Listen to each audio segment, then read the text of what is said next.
सुन रहे हैं संदीप सुमन को। तोरा खातिर हम दुनिया भुला देबोगे, दिल के धड़कन में तोरा बसा लेबोगे। तोरा खातिर हम दुनिया भुला देबोगे, दिल के धड़कन में तोरा बसा लेबोगे।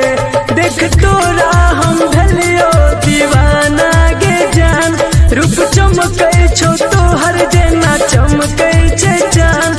मन के मंदिर में तोरा सजा देबोगे।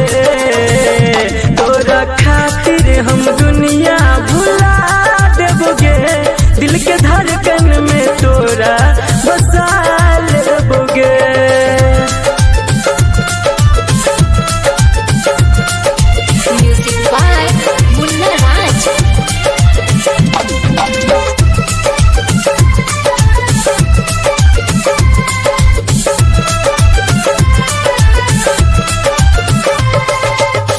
लाखों में एक गो छी तू गोरी, सब दिन तोरा देखै छी चोरी चोरी। हाँ, लाखों में एक गो छी तू गोरी, सब दिन तोरा देखै छी चोरी चोरी। गुलाब के फूल तोहर लागै छौ ठोर गे, अखिया में काला कजरा लागो बेजोर गे। तोरा संगे हम घरवा बसा लेबोगे, जान कहबे तो अपना बना लेबोगे। तोरा खातिर हम दुनिया भुला देबोगे, दिल के धड़कन में तोरा बसा लेबोगे।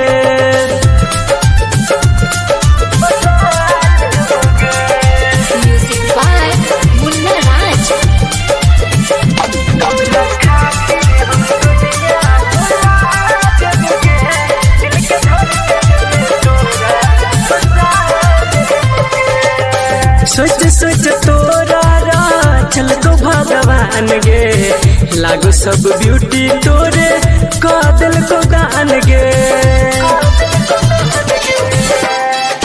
हाँ, सोच सोच तोरा चल को भगवान गे, लागो सब ब्यूटी तोरे कादल को दान गे। खुशबू जना तोहार गम को बदन गे, जन तेन नजरिया बैठी हर दम गे। सारा दुनिया से संदीप छुपा लेतोगे, सुर साजन कीर्तिया जगा देतोगे।